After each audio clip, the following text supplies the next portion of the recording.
Cabernet tends to be the sort of Errol Flynn of the grape varieties. One of Australia's leading beer judges. People always ask, how do you get involved in sake and how does that connect to music? Because wine is an adventure. Conventional winemakers who just condemn all natural wine as faulty. The prestigious title of Sake Samurai. Looking at whiskey in more of an artful culinary way. The difference between getting good quality fresh hops, it just translates straight through into the beer. This is the Drinks Adventures podcast. I'm James Atkinson, and this is the show where I speak to some of the world's most exciting producers of beer, wine and spirits and uncover trends and issues in the drinks industry today. Back in 2018, when I launched this podcast, I spoke about the fact that the drinks industry was in a state of flux. Drinkers are enjoying a wider repertoire of different beverages than ever before, and producers are responding with new and innovative drinks that blur the lines between beer, wine and spirits. Marlborough, New Zealand-based winery Squealing Pig has been at the forefront of this trend.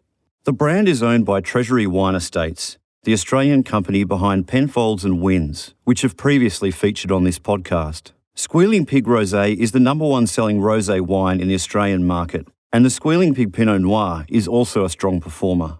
The company has built on this success with the launch of several new hybrid products in the space of a year: a rosé gin, a Pinot Noir gin, and now the ginsecco premixes, which combine the same base gin with Squealing Pig Prosecco and soda in a 250ml slimline can.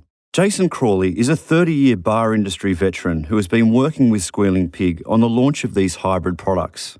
Jason has an unrivaled perspective on some of these exciting trends that we've been speaking about on the Drinks Adventures podcast. He joins us in this bonus episode sponsored by Squealing Pig. All right, well, Jason Crawley, thanks so much for joining me on the Drinks Adventures podcast. Pleasure, great to be here. Thanks for having me along. Now, you've been in the industry probably longer than you'd care to mention. Yeah. I think 30 years was the big 3-0. Yeah. Looking at just the last few years, can you remember a time in your career where things were more dynamic than they have been recently with the innovation and the stuff that's going on in spirits particularly? Yeah. When I first came to Sydney 20 years ago, it was just pre the flavoured vodka vibe, and you went down to any bar in Darling Harbour and they'd have 50 different flavoured vodkas on the back bar from different companies, and that's kind of where it was at. And this is kind of a more evolved mirror of that as well, whereas now we've got, best part of 600 gins in the market, all vying for a bit of attention, With a bit more, I would argue, a little bit more integrity in the liquid than there would have been back then. And a consumer following as well, because, if you remember the early noughties and the late 90s, it was all about luxury vodka brands. And that's kind of all people, you were what you drank. It was, pick your premium vodka and kind of pick your lifestyle and on you go. We saw 15 years ago, it was only bartenders drinking Negronis. No one was drinking that in this market at all. It was all vodka, lime and soda bitters or variations thereof. And now we've got people like, we own a small bar in Enmore. And, the amount of Negronis that people are drinking, it's unbelievable. So the evolution's not only just been in the product matrix, but I guess the corporates are kind of now trying to match the appetite of exploration.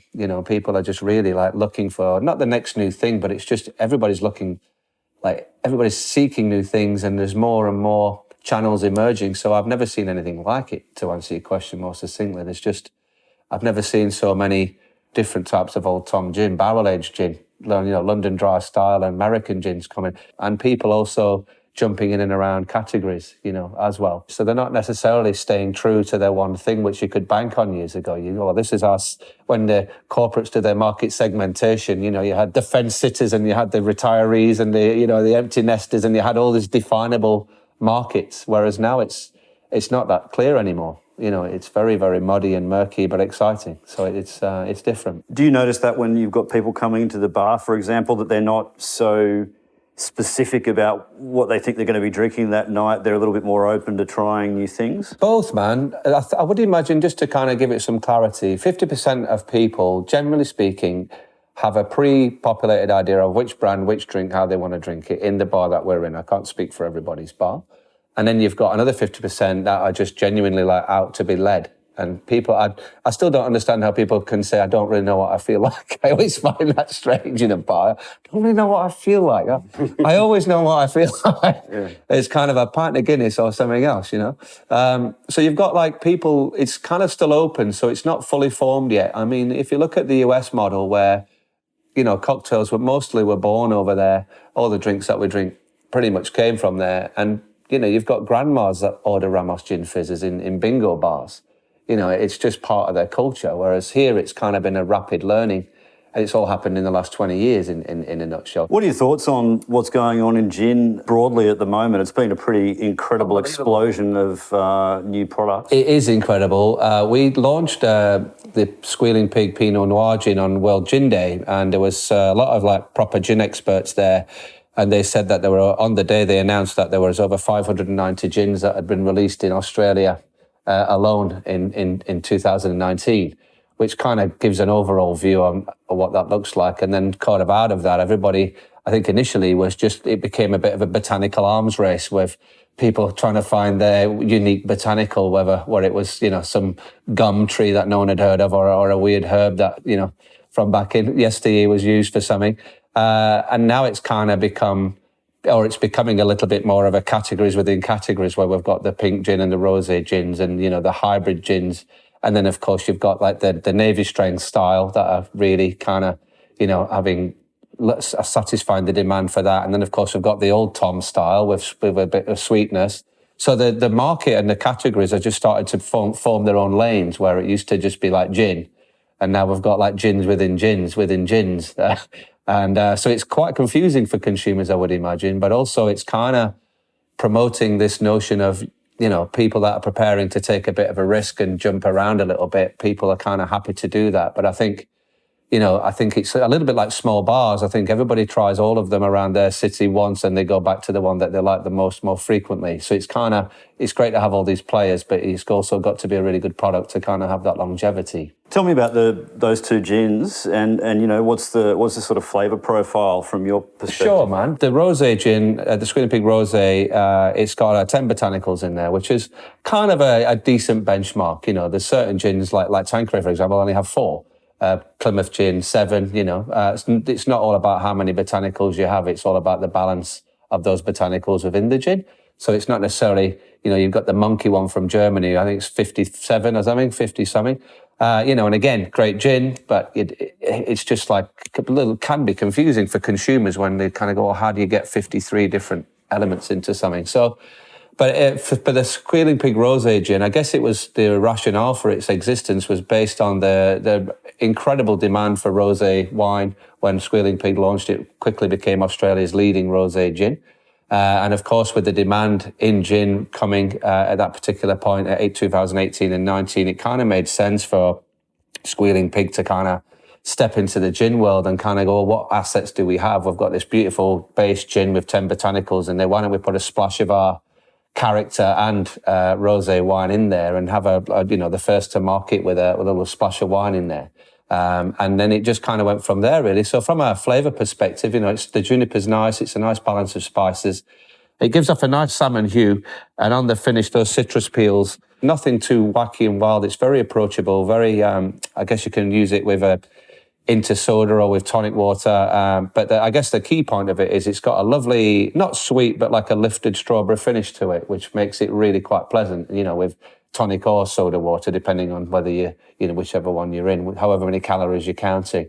The whole thing with Squealing Pig, you know, it's gin that doesn't take itself too seriously. You know, we'll see here a product coming out of a wine business, which, you know, wine people have destroyed the wine business, in my humble opinion. It's so complicated now and so like unapproachable. You feel like you know the least amount in the room with wine when you sit with wine people. It's very intimidating, whereas the gin is completely opposite to that. It's a very easy, approachable, fun brand. It's a little bit quirky and irreverent, you know, and it just says, you do with me what you wish, you know. So there's, you know, the salmon pink rosé gin is just kind of really easy and approachable. And then in 2020, we launched the Pinot Noir gin. And again, just a couple more botanicals. We kind of tasted several iterations during you know, the production process. And We also looked at the Four Pillars success with Bloody Shiraz too, and they were already doing really well in that space. And we didn't want to be anywhere near that, really. I guess we wanted to, because it's Pinot Noir, obviously a lighter style than Shiraz. We were heading more towards, getting a little bit more of a lighter style, even though it's red, darker red. But what was missing after about 4 or 5 iterations, we found that we really needed to put some like heavier spices in there. Those like Christmas cake spices of like cinnamon and clove. And that's kind of, you use your juniper on the attack, the citrus balance in the middle, but then on the finish, that lifted strawberry that you get with the rosé isn't there. You've just got more of a nice spicier style with the cinnamon and clove. And again, from a mixed drinks perspective, great with tonic and soda, or indeed the Sonic, with a little wedge of orange. It's kind of like, think of it like a sangria style, if you wish. It's not too far away. And then we also kind of tinkered with this idea of having it served warm in a little flask at the footy or things like that. So you could have a little glass, almost like a gin liqueur of sorts, even though it isn't a liqueur, but you can think of it even being served warm. So it kind of fits in lots of different camps, But the whole idea of them, though, is gins that don't take themselves too seriously, things that you can have fun with, and 2 different styles. We've got the rosé, which is a bit lighter, salmon pink, easy drinking, and then the Pinot Noir, which has just got that more spice to it. Cool. And then moving along to the ginsecco. The clues in the name. What went into putting that product together? Well, again, looking at the market insights with, drinking healthier, lighter drinks, innovative ideas. Everybody went crazy for, Prosecco. Obviously, those kind of lighter aperitivo style drinks. Everybody seemed to know what they were within a year, which is quite remarkable. And of course, they were popping up everywhere, even bars popping up with aperitivo only kind of styles of drinks, So the ginsecco came around based on, the insight on the appetite for gin, the appetite for lighter aperitivo style drinks, that the gin fizzes of sorts. And I guess drinking lighter and more healthier, less calorific drinks, the passion and I guess the demand for that now is huge.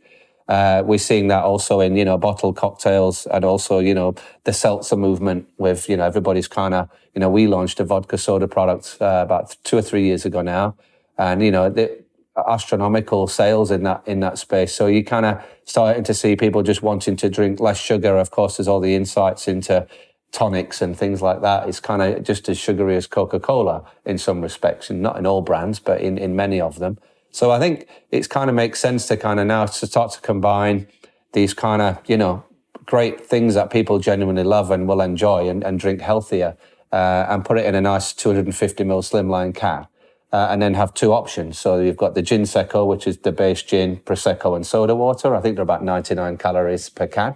And then the ginsecco, the rosé, has obviously that market-leading rosé wine in there with, again, the base gin and some Prosecco and soda. So it kind of, you've got 2 kind of nice options there. And again, they're just really on the moment, aren't they? Whereas you can't really, everybody knows what an Aperol Spritz is, those Spritz drinks. Everybody's kind of, through the summer months last year, pre-COVID, I think Campari put their entire global marketing budget behind the Aperol Spritz, which is why you kind of saw it in every bus stop, every over the line marketing campaign. It was everywhere. So it's kind of had a massive impact as well, I believe. And it's kind of now driving it towards lifestyle and again, recruiting young people into the space that maybe previously only drank vodka, lime and soda.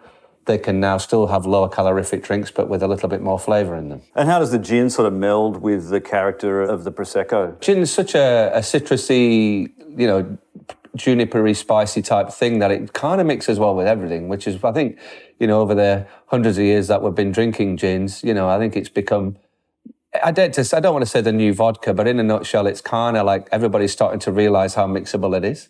So it's not too hard to get, some science geeks and some wine geeks together and, really make a product harmonise with, good formulas and good products and just kind of make it work. But in a nutshell, I mean, gin's been in sparkling wine cocktails for years. When you think something about French 75 as a basic example, gin, wine, and even mint and sugar, it still kind of works well. So I feel like the flavours have integrated really well, and I think once I had a couple of cans of it last night. Actually, I was got the kids in bed and I hadn't watched the Formula One, So I just cracked them open to see, I'd tried the ginsecco, but I hadn't tried the rosé one. And and I just sat back and watched the Grand Prix with it. And I thought the flavours did intermingle really well. I liked it that much, I opened the second one. When we touched on, the health conscious consumer earlier on, but is that something that you're kind of seeing, from 100%, your man. speaking to people in the industry, just that, you mentioned about people coming in and drinking Negronis. Are you also seeing that there are a lot of consumers now that are maybe looking for something that isn't quite Absolutely. so boozy? Man, 100%. And I didn't realise, again, back in my bartending days, before I came, more mature, I was a bit younger, the mainstay of drinks were mixed with Coca-Cola. You'd have a rum and Coke guy, a bourbon and Coke guy, a Scotch and Coke guy, brandy and Coke guy. And since opening the bar here, fast forward 20 odd years, it's all soda water. Like we probably buy like 6 cans of Coke a week, max. And that's generally opened and thrown away, which is a massive insight.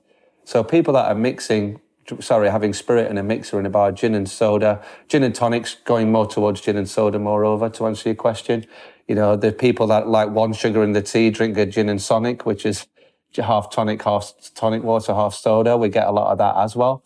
But in the main, we just get through so much soda water. It's unbelievable. It's completely gone the other way. So people genuinely are drinking healthily. And also, I think they're also learning that, they're learning to taste drinks again properly. I mean, it wouldn't matter. No one in the world would know what spirit it was mixed with cola, if it was which vodka and cola it would be in there, or any of the other spirit categories, really.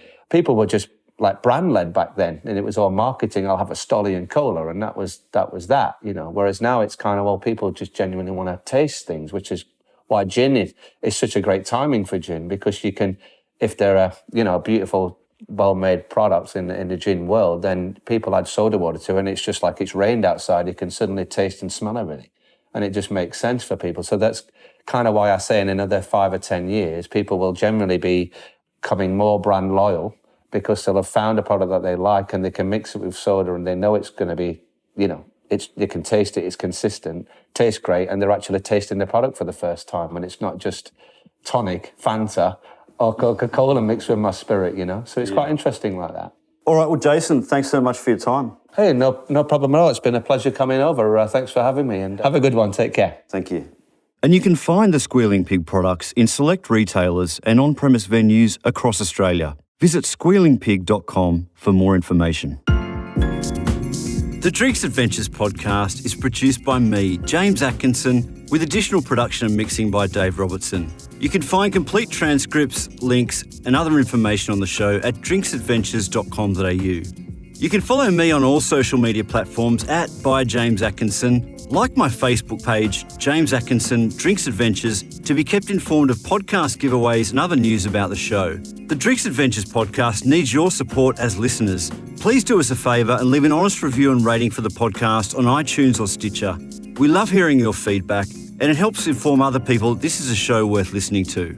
Or simply drop us a line at hello@drinksadventures.com.au.